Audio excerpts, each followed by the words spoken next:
Buen día, el día de hoy veremos un poco del tema de cálculo de integrales definidas básicas. Para poder comprenderlo, pues el primer inicio es entender qué es y lo que contiene. Las integrales definidas son una herramienta que permiten calcular el área bajo la curva y analizar fenómenos físicos. Permite también entender las propiedades básicas y los métodos de resolución que se aplican en ingeniería, física, etc. Para comprender un poco más, imaginemos que tenemos una gráfica que representa una función, como una línea curva.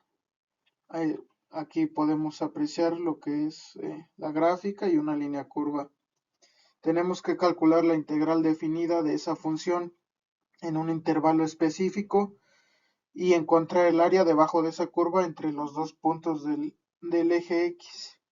Para calcular esta área dividimos el intervalo en pequeñas secciones. Es como si estuviéramos cortando un pequeño pedazo de pizza y luego bueno, para rebanadas. Luego tendríamos que sumarlos y de ahí, bueno, el área de cada pequeño pedazo para obtener una aproximación del área total debajo de la curva. Cuanto más pequeñas sean las secciones, más precisa va a ser nuestra estimación. Procediendo al siguiente.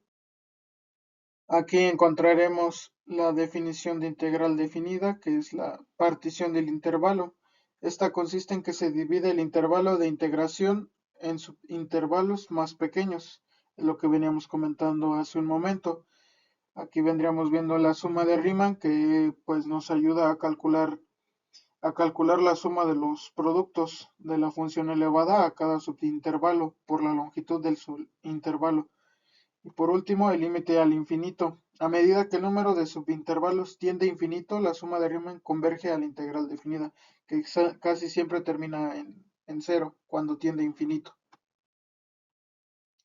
Las propiedades básicas de integrales definidas. Aquí hay tres, que es linealidad. La integral de una combinación lineal de funciones es la combinación lineal de las integrales, que es lo que consiste. La monotonía. Si una función es no negativa en un intervalo, la integral definida en ese intervalo también será no negativa. Y el valor medio. Existe en el punto en el intervalo donde el valor de la función es igual al valor promedio de la integral. Continuando un poco más adentro de este tema, podemos ver los métodos de cálculo de integrales, que es por sustitución, integración por partes y tabla de integrales. La primera es la sustitución, que es cambiar la variable de integración para simplificar el cálculo. La segunda, que es la integración por partes, que es dividir la función en dos factores y aplicar una fórmula de derivación.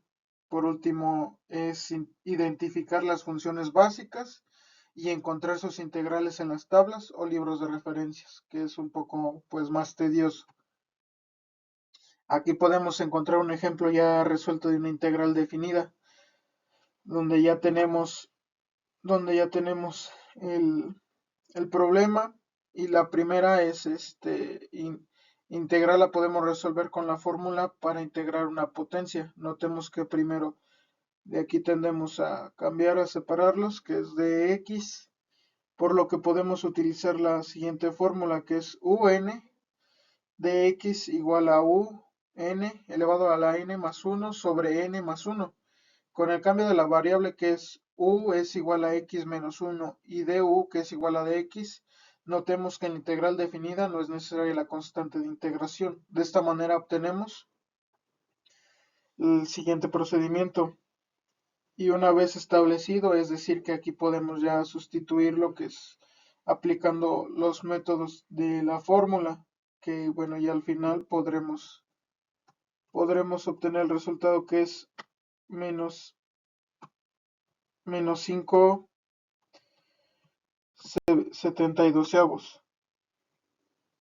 Y bueno, pues se ve un poco complicado, pero no lo es.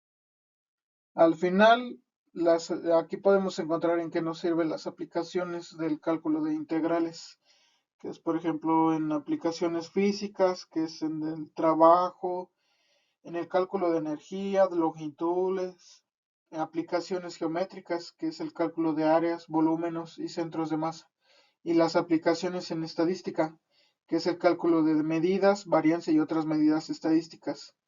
Por último, las aplicaciones en ingeniería, que es aquí en donde nosotros nos, nos especificamos, que es el análisis de circuitos eléctricos, como lo es en ingeniería eléctrica, el flujo de fluidos y vibraciones de sistemas.